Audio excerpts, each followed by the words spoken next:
वज़ीर-ए-आज़म नरेंद्र मोदी की महाराष्ट्र और तेलंगाना में बड़े पैमाने पर इंतखाबी तशहीर। महाराष्ट्र के लातूर में कहा, भारत को टुकड़े टुकड़े देखने वाले लोग वज़ीर-ए-आज़म के ओहदे को भी टुकड़ों में बांटना चाहते हैं। वज़ीर-ए-आज़म ने तेलंगाना के ज़हीराबाद में इंतखाबी जलसे से किया खिताब।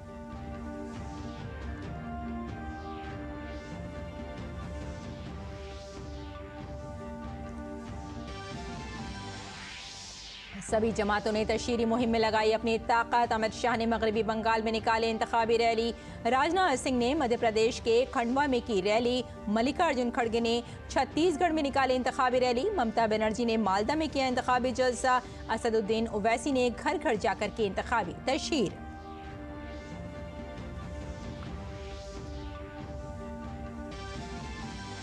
जिनसी स्कैंडल में फंसे जेडीएस लीडर प्रज्वल रवन्ना के खिलाफ पार्टी की बड़ी कार्रवाई। जेडीएस ने प्रज्वल रवन्ना को पार्टी से किया मुअत्तल। वजीर दाखिला अमित शाह ने कहा, जेडीएस लीडर प्रज्वल पर लगे इल्जामात हैं संगीन।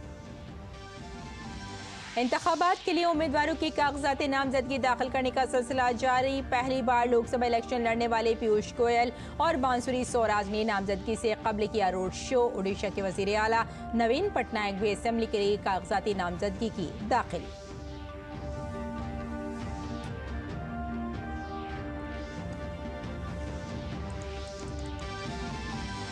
दिल्ली शराब पॉलिसी मामले में दिल्ली के साबिक नायब वजीर आला मनीष सिसोदिया को राउज एवेन्यू कोर्ट से नहीं मिली राहत। अदालत ने मनीष सिसोदिया की जमानत दरख्वास्त की मुस्तरद।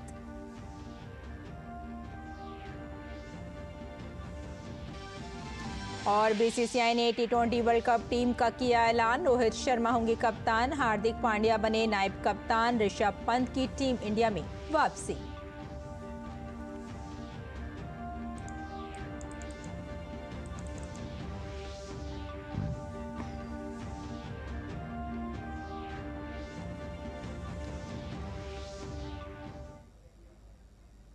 आदाब नाजरीन, खबरनामे में आपका इस्तकबाल है। मैं हूं आपके साथ रेशमा फारूकी। आइए तफसील से अब खबरों पर नजर डालते हैं। वज़ीर-ए-आज़म नरेंद्र मोदी ने तेलंगाना के ज़हीराबाद में एक इंतखाबी रैली से खिताब करते हुए कहा कि गुज़िश्ता 10 सालों में मुल्क ने देखा है कि एक मुस्तहकम और फैसला कुन एनडीए हुकूमत मुल्क को किस हद तक आगे ले जा सकती है। उन्होंने मजीद कहा कि एक वक्त था जब दुनिया तरक्की कर रही थी, तब कांग्रेस ने भारत को बदउनवानी के दलदल में फंसा दिया था। भारत की पॉलिसी फालिज की शिकार थी। बहुत मुश्किल से हम इस दौर से निकले हैं। कांग्रेस हमें पुराने बुरे दिनों में वापस ले जाना चाहती है। वज़ीर-ए-आज़म नरेंद्र मोदी ने महाराष्ट्र के लातूर में इंडिया इत्तेहाद की पॉलिसियों पर शदीद हमला किया। उन्होंने लोगों को कांग्रेस के दौरे हुकूमत की याद दिलाई, जब भारत में दहशतगर्दाना हमले के वक्त डोजियर पाकिस्तान के हवाले किए गए थे। उन्होंने कहा कि फिलहाल डोजियर नहीं बल्कि सर्जिकल स्ट्राइक के जरिए मुनासिब जवाब दिया जाता है। कांग्रेस के उस दौर में हेडलाइन होती थी, भारत ने मुंबई आतंकी हमले पर पाकिस्तान को एक और डोजियर सौंपा। ये बहुत बड़ी खबर होती थी। हमारे कुछ ऐसे मीडिया में बैठे लोग थे, वो भी ताली बजाते थे, हाँ देखो डोजियर भेज दिया, मतलब घटना की फाइल भेजना। आज भारत डोजियर नहीं भेजता है, आज भारत घर में घुस करके मारता है। अब नए भारत की हेडलाइन होती है मिशन LOC। भारत ने पाकिस्तान को सर्जिकल स्ट्राइक करके सजा दी। छपती है कि नहीं छपती है? साथियों, कांग्रेस ने अपने शासन में भारतीय अर्थव्यवस्था को तबाह करके रख दिया था। तब की हेडलाइन होती थी, विकास दर एक बार फिर गिरी। ये खबरें होती थी, ये बैठे हैं सब यहां। 25 साल में सबसे खराब जीडीपी आंकड़ा। आज हेडलाइन होती है क्या? उस जमाने में होता था। आज हेडलाइन क्या होती है? भारत 2024 में दुनिया में सबसे तेजी से बढ़ती प्रमुख अर्थव्यवस्था बना रहेगा। इससे कबल वजीर आजम मोदी ने महाराष्ट्र के उस्मानाबाद में एक जलसयाम से खिताब किया। वजीर आजम ने कहा कि आज दुनिया भारत को जानती है, जो दुनिया की तरक्की को रफ्तार दे रहा है। पहले आतंकी हमला करके भाग जाते थे और कांग्रेस की सरकार रोती रहती थी, दुनिया भर में जाकर कहती थी बचाओ बचाओ बचाओ। पहले जिसे देखो भारत को आंख दिखाता था और कांग्रेस की सरकार क्या करती थी, अमन की आशा का राग आलापती थी। अब आप मुझे बताइए, जो सरकार खुद ही कमजोर हो वो देश को कैसे मजबूती दे सकती है। कांग्रेस पार्टी की एक ही पहचान है, विश्वासघात विश्वासघात विश्वासघात। एक प्राइवेट चैनल को दिए गए इंटरव्यू में वजीर आजम नरेंद्र मोदी ने इंडिया इत्तेहाद के नजरिए और पॉलिसियों पर तनकीद की। CAA से मुताल्लिक मगरबी बंगाल की वजीर आला ममता बनर्जी के तबसरों पर वजीर आजम मोदी ने कहा कि अपोजिशन जमातों के लीडर भारत के आइन को ठीक से नहीं समझते और वो सिर्फ गुमराह करने का काम करते हैं। आर्टिकल 370 पर बात करते हुए वजीर आजम ने कहा कि किसी भी सियासी पार्टी में आर्टिकल 370 को दोबारा नाफिज करने की हिम्मत नहीं है।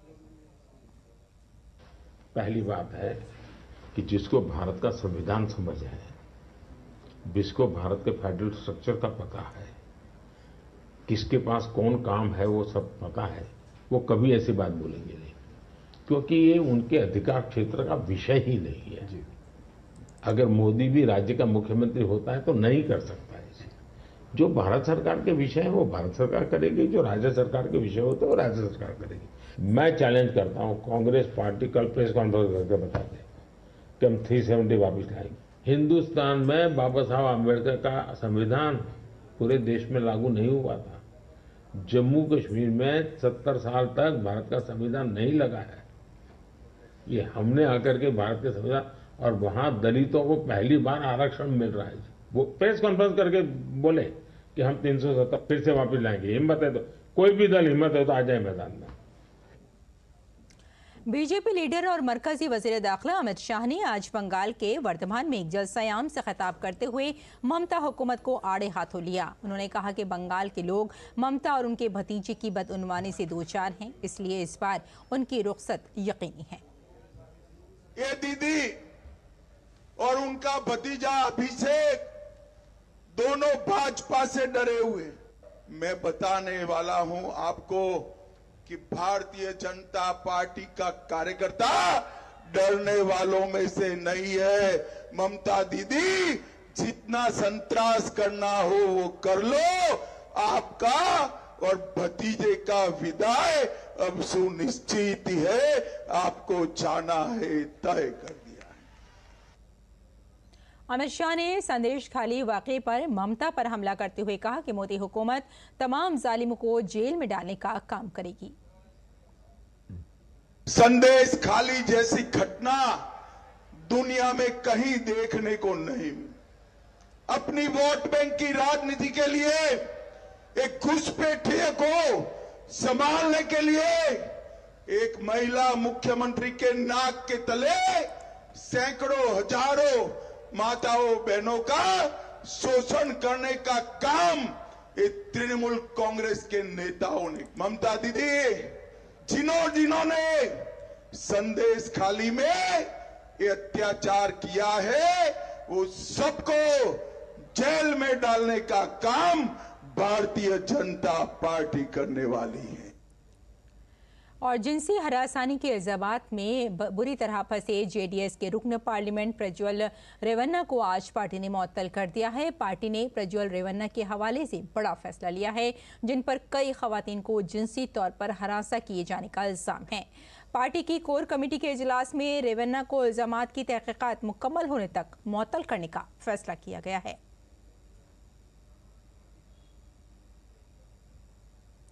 भारतीय जनता पार्टी के अमित मालविया ने प्रज्वल रेवन्ना के मुबैना काबिल एतराज़ वीडियो के मामले में कांग्रेस को घेरा है। उन्होंने कांग्रेस से कुछ सख्त सवालात के जवाब देने को कहा है। उन्होंने कहा है कि प्रज्वल रेवन्ना के ड्राइवर ने इंकशाफ किया है कि कर्नाटक के नायब वजीर आला DK शिव कुमार के पास 3 माह कबल प्रज्वल के कारनामों की वीडियोस पर मुश्तमिल एक पेन ड्राइव भी थी। और साथ ही उन्होंने कहा कि अमित मालविया ने कांग्रेस से पूछे गए सवालात के जवाब मांगे हैं। उन्होंने पूछा है कि इतने महीनों में DK शिव कुमार ने पेन ड्राइव के बारे में क्या किया, क्या उन्होंने इस मामले की इत्तला CM सिद्धारमैया को दी, सिद्धारमैया ने इस बारे में क्या कहा, कर्नाटक की कांग्रेस हुकूमत ने प्रज्वल रेवन्ना के खिलाफ कार्रवाई क्यों नहीं की, क्या प्रियंका वाड्रा ने सिद्धारमैया या DK शिव कुमार से पूछा कि उन्होंने ये वीडियो क्यों आम किए। कांग्रेस ने खवातीन की हालत-ए-जार पर सियासत को तरजीह दी है, उन्हें शर्म आनी चाहिए। मरकजी वजीर दाखिला अमित शाह ने JDS लीडर प्रज्वल रेवन्ना के मुबैना काबिल एतराज़ वीडियो के मामले को चौंका देने वाला करार दिया। गुवाहाटी में प्रेस कॉन्फ्रेंस में अमित शाह ने कहा कि रेवन्ना से मुतालिक इल्जामात को बर्दाश्त नहीं किया जा सकता। उन्होंने कहा कि कांग्रेस को अपने वजीर आला से सवाल करना चाहिए। रेवन्ना का जो समाचार पत्रों में और चैनलों में चल रहा है वो बिल्कुल आघातजनक है। ऐसा सहन किया ही नहीं जा सकता और भारतीय जनता पार्टी का स्टैंड बहुत स्पष्ट है। हम देश की मातृशक्ति के साथ खड़े हैं, देश की नारी शक्ति के साथ खड़े हैं। नरेंद्र मोदी जी का पूरे देश को एक कमिटमेंट है कि कहीं पर भी मातृशक्ति के अपमान को सहन नहीं किया जाना है। मरकजी वजीर अमित शाह ने आज सुबह बीजेपी के गुवाहाटी दफ्तर में प्रेस कॉन्फ्रेंस की थी। अपने प्रेस कॉन्फ्रेंस में उन्होंने वाज़ेह किया कि party SC, ST, OBC reservation के हक में है।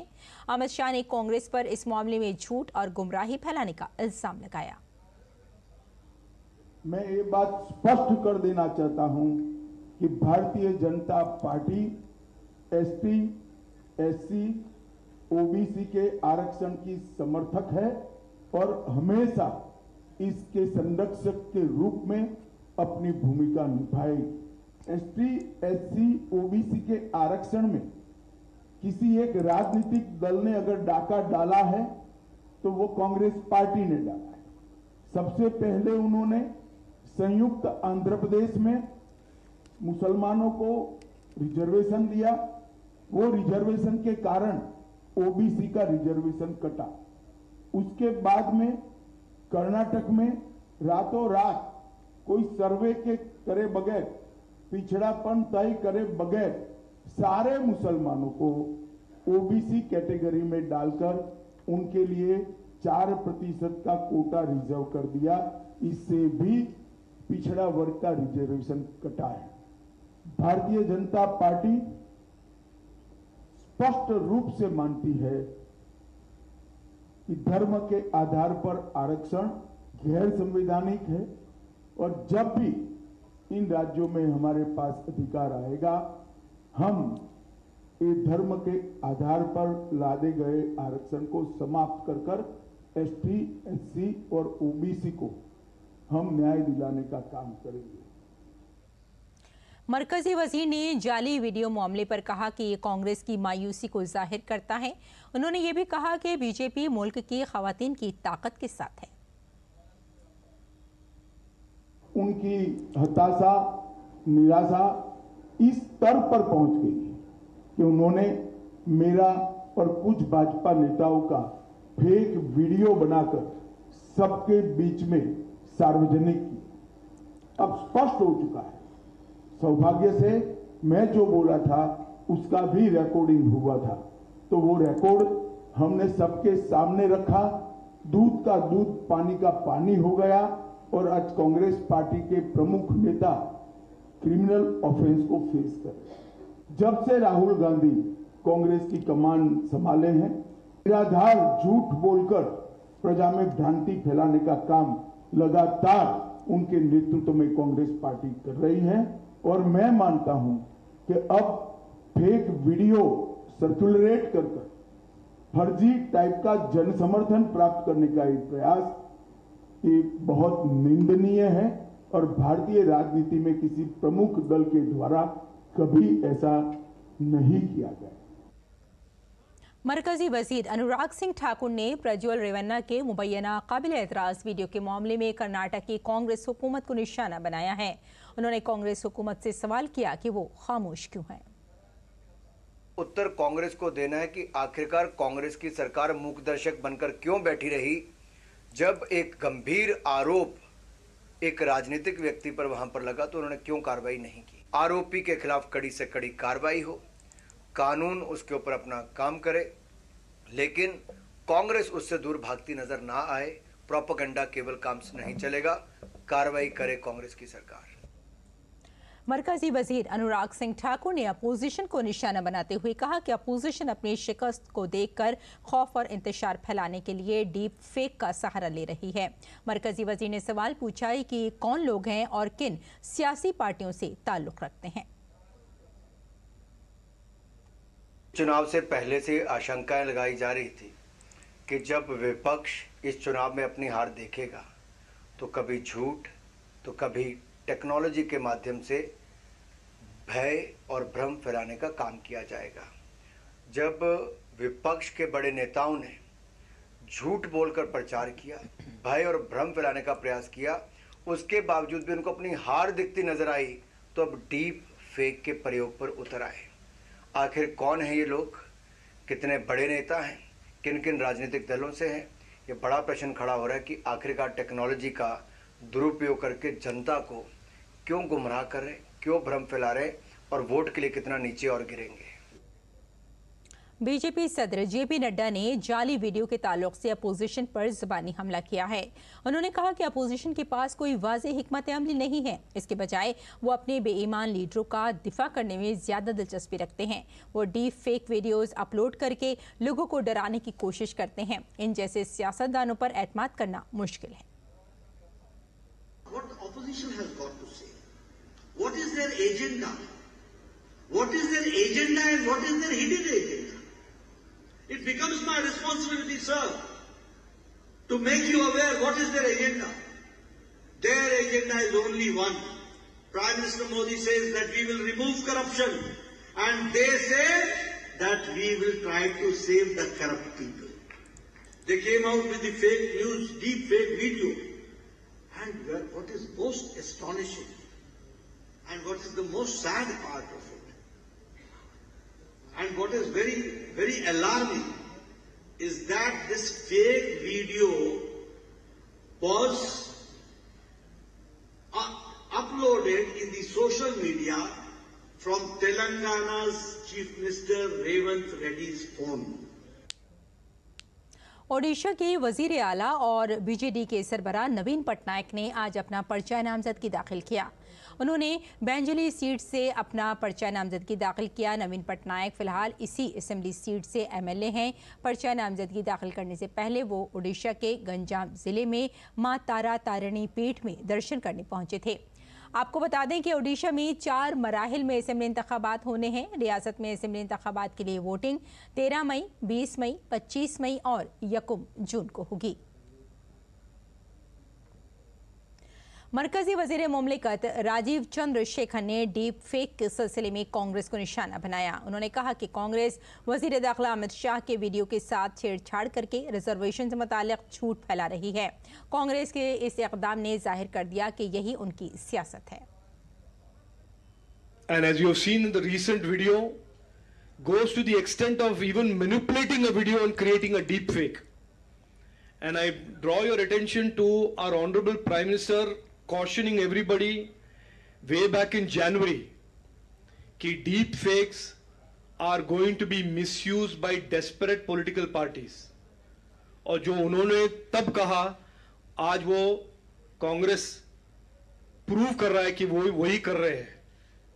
जो आज एचएम ने दिखाया है, हमारे अमित भाई शाह ने, कि वीडियो को मैनिपुलेट करके रिजर्वेशन के बारे में एक झूठ बोलना, यही कांग्रेस का राजनीति है, यही कांग्रेस का स्ट्रैटेजी है।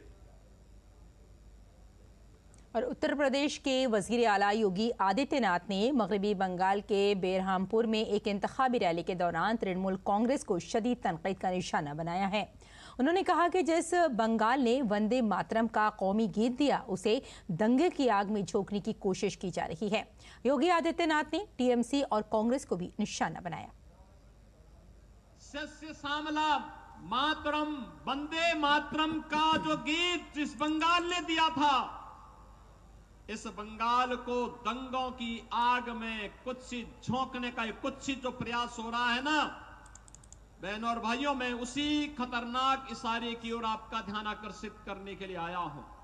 कांग्रेस कम्युनिस्टों के साथ भी और दिल्ली में तृणमूल कांग्रेस के साथ मिलकर के भारत के खिलाफ वही साजिश करना चाहती है जो साजिश वह बंगाल के अंदर हिंदुओं के साथ कर रही है। आज से 7 वर्ष पहले उत्तर प्रदेश की भी यही स्थिति थी। बहनों और भाइयों, आज उत्तर प्रदेश में आप देखते होंगे पिछले 7 वर्ष में उत्तर प्रदेश में कोई दंगा नहीं हुआ। इंतखाबी रैलियों में राहुल गांधी की जानिब से नफरत अंगेज तकरीर करने के मामले में इलेक्शन कमीशन ने कांग्रेस सदर मल्लिकार्जुन खड़गे को नोटिस जारी किया था। इस पर मल्लिकार्जुन खड़गे को 29 अप्रैल तक इलेक्शन कमीशन को जवाब देना था, लेकिन कांग्रेस ने जवाब देने के लिए 2 हफ्ते का वक्त मांगा है। इससे किनारा कशी इख्तियार करते हुए खड़गे ने कहा कि इंतखाबात के दौरान इस तरह के नोटिस मौसूल होते रहते हैं। ये सबको मिलता, मेरे को भी मिला था, राहुल गांधी को मिला, हमने भी टाइम मांगा है।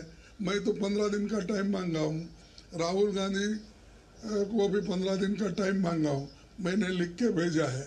वो उनका भी ये चुनाव में होते रहता है और लोग सताने के लिए और चुनाव में हम लोग घबरा जाके ये लोग इधर उधर हो जाए इसलिए देते रहते हैं। और संभल पुलिस ने ज़ाब्ता अखलाक की खिलाफ वर्जी के मामले में एसपी उम्मीदवार ज़ियाउर रहमान बर्क के खिलाफ रिपोर्ट दर्ज की है।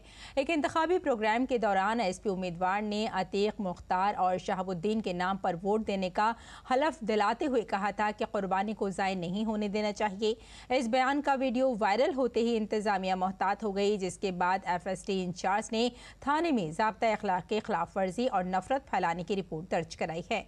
पुलिस को दी गई शिकायत में FST इंचार्ज ने कहा कि एसपी उम्मीदवार ज़ियाउर रहमान बर्क ने अपने 4 से 5 नामालूम साथियों के साथ चमन सराय में बगैर इजाज़त नुक्कड़ मीटिंग की। इस मामले में जानकारी देते हुए जिला मजिस्ट्रेट मनीष बंसल ने बताया कि संभल थाने में FST की तरफ से दफ़ा 171C 153A के तहत मुकदमा दर्ज किया गया है।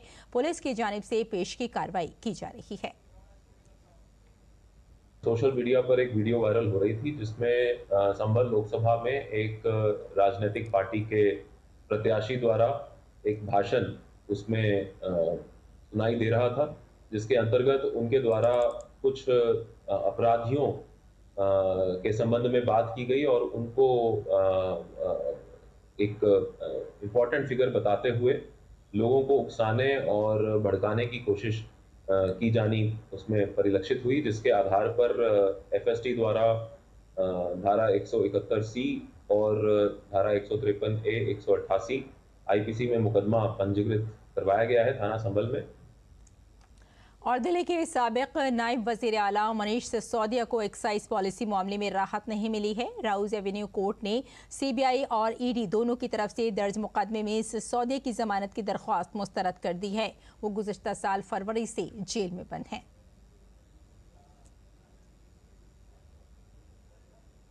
और खेल की खबरों में आइंदा T20 क्रिकेट आलमी कप के लिए भारतीय टीम का ऐलान कर दिया गया है। अजीत अगरकर की क़यादत में सीनियर सिलेक्शन कमेटी ने 15 रुकनी स्क्वाड का ऐलान किया है। रोहित शर्मा टीम के कप्तान हैं, जबकि हार्दिक पांड्या को टीम का नायब कप्तान बनाया गया है। ऋषभ पंत की टीम में वापसी हुई है। टीम में रोहित शर्मा कप्तान, हार्दिक पांड्या नायब कप्तान, Yashasvi Jaiswal, Virat Kohli, Surya Kumar Yadav, Rishabh Pant, wicket keeper Sanju Samson, wicket keeper Shivam Dube, Ravindra Jadeja, Axar Patel, Kuldeep Patel और युजवेंद्र चहल और साथ में अर्शदीप सिंह, जसप्रीत बुमराह, मोहम्मद सिराज के नाम शामिल हैं। तो नाज़रीन, खबरनामे में फिलहाल इतना ही। इजाज़त दें, आदाब।